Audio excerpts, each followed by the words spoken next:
What is going on, beautiful people? Welcome to another episode of the Narcissists Code. I'm your favorite self-aware narcissist, Mr. Lee Hammock, better known as Mental Illness, across all social media platforms.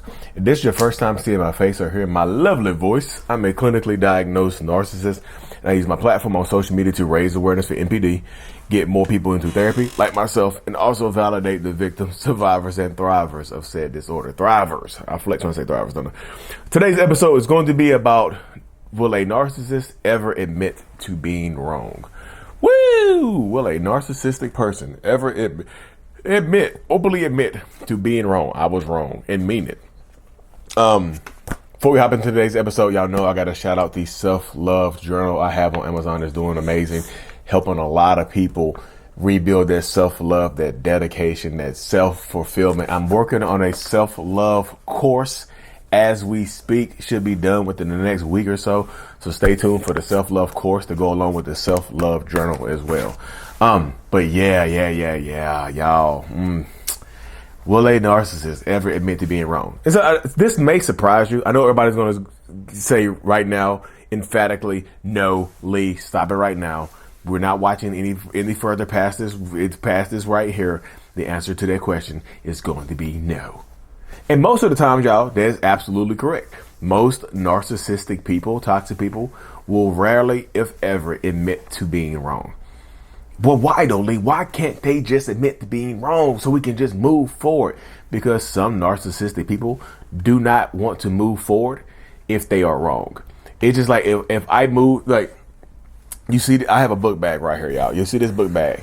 If I move forward with you and I admit to being wrong, that's me putting shame, this is shame, into this book bag and carrying it along with me.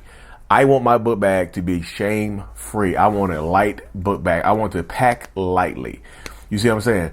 I want my stuff to be shame free. I want to pack lightly. I don't want to carry shame into the future with me.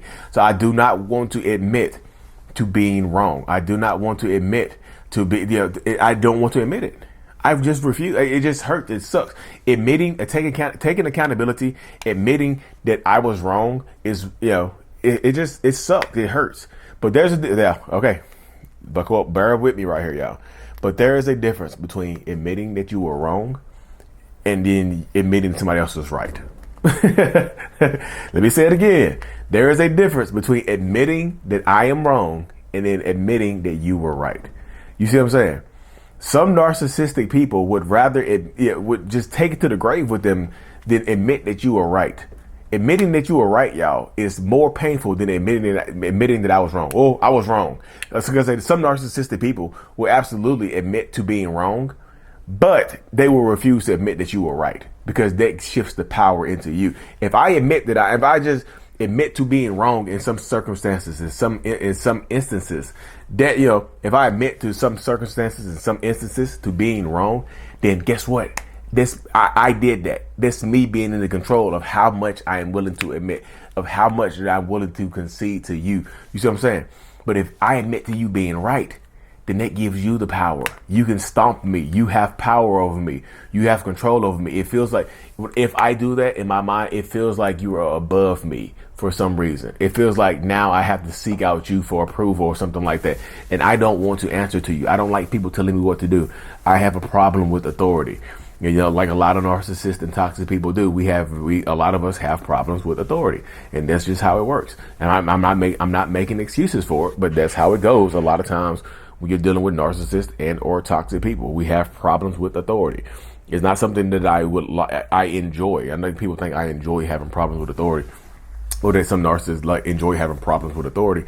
I just don't like people having power over me and control over me, because if I admit that you are right, then guess what? You have the power. I feel like I lose control. I have control of admitting whether or not I was right or wrong. You see what I'm saying? So what most narcissistic people will absolutely just say, hell no, I didn't do that. I'm not saying nothing. They rather than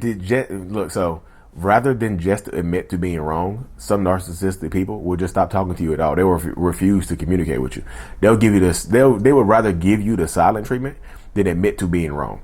They would rather just they would rather give you the silent treatment, or hurt your feelings, or rage out on you, or ghost you, or, stonewall you, or something like that, to pretend you don't exist, to invalidate your power over them.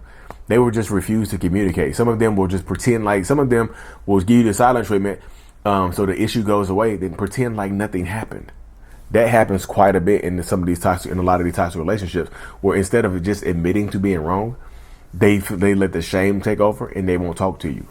They'll give you the silent treatment. And like I said, some of them will absolutely start yelling and screaming at you, raging out on you, and things like that. And again, y'all, it's not your fault for being right.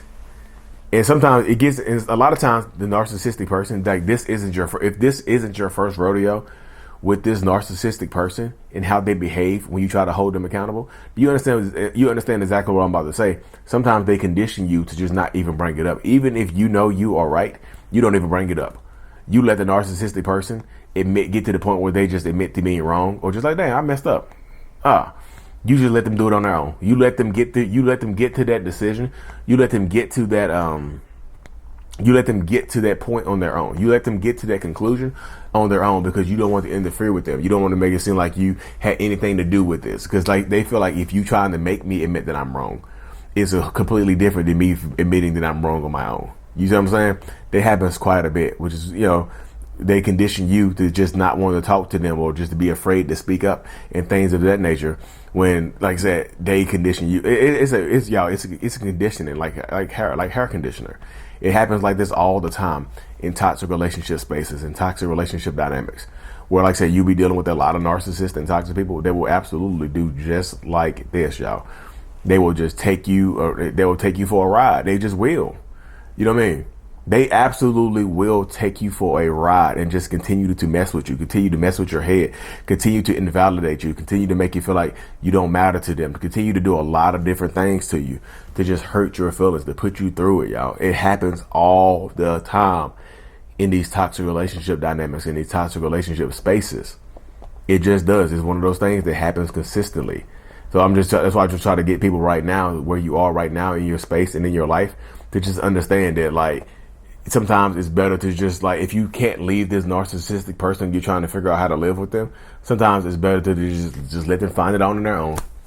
Because they think that if you try to get them to admit being wrong, they think you're trying to rub it in. And when you're trying to rub it in, we take it as a personal attack. We take it as criticism. Not very many narcissists, self-aware or not, can take any type of criticism. It just doesn't work that way. So they feel like you're trying to criticize them, or they feel like they're bad people. All good, narcissists, we have this all good or all bad mindsets. So we feel like we are bad people when we are wrong. It's just like, it is such a ridiculous mindset to have, like, to feel like a bad person, even when you do something small wrong. Lee, there's nothing small that you can do wrong, though, y'all. I'm talking about, like, some minor indiscretion, like leaving the refrigerator door open, not closing the freezer all the way, forgetting to wash the dishes, forgetting to take the trash out, and you hear forgetting to take the trash to the curb, and you hear the trash man coming. Stuff like that. You know what I mean? Things like that in that example right there. Things like that in that position right there. I tell people, it's not your fault. It's just not, y'all. And so many people take responsibility and accountability for trying to hold somebody accountable. In a normal relationship, in a healthier relationship dynamic, you should be able to hold your partner accountable, and they should be able to hold themselves accountable. But in toxic relationships with a narcissistic person, nobody can hold that person accountable, not even themselves. A lot of times they refuse to hold themselves accountable. So how the hell are you supposed to hold them accountable if they are not willing to hold themselves accountable? It's like you're fighting an uphill losing battle in a lot of these situations, dealing with a lot of these toxic people, y'all. And I hate that for a lot of people. I really do hate that for a lot of people. I hate it for the person dealing with the narcissist, the victim, survivor, thriver. But I also hate it for the narcissistic person that a lot of times you don't get to experience life in its full capacity because you're running away from shame. You're running away from accountability. You're running away from just admitting. You're running away from something that could be minute, admitting that you were wrong. This is for the narcissistic person right there. Admitting that you were wrong does not make you a completely bad person. And we get stuck in our minds, y'all. A lot of the narcissists, we do get stuck in our minds thinking that because we did something wrong, something small, that we are inherently bad people now. And that sucks, y'all. That absolutely sucks. So another reason that some narcissistic people will admit that they were wrong. So like I said earlier, y'all, some narcissists will absolutely admit to being wrong in certain circumstances if it benefits them. What's the, like, when you're dealing with a narcissist, ask yourself this one question right here, y'all. What is the benefit? What is the benefit? What is the benefit? What is the benefit for me? That's the question a narcissist is asking themselves in their heads. In our heads, we're asking ourselves this question. How did this benefit me? What is the benefit of doing this for me? So ask yourself that question. How does this benefit this person? How can they benefit from this? Because you have to try, if you try to get them to take a positive, if you're trying to get them to take accountability for something, you have to somehow, some way, shape, or form, put a positive spin on it. You know what I mean? You have to be able to put a positive spin on the situations and whatnot as well. You know, things like that. But like I said, it's one of those things that it can help you grow grow out of a toxic relationship. Because like I said, they're rarely, if ever, going to take accountability and admit that they are wrong. Because admitting that we were wrong brings pain and it brings shame and it sucks and it hurts, y'all. It really, really does. But anyway, y'all, thank y'all for tuning in to this another episode. Like and subscribe for more. And as always, mental illness is out. Peace. Thank you so much for being here, y'all. Thank you for watching my video to the end. I'm super eternally grateful for every single one of you. If you haven't already, make sure that you subscribe to the channel so we can help reach more people, help more people and things like that. The self-love brand is available. I love me. The self-love journal is available as well. Links in the description of every video I do. If you haven't already as well, look into joining the channel memberships for behind the scenes perks, priority responses to comments and things like that, y'all. Thank you so much for being here. See you next time. Oh, that was better.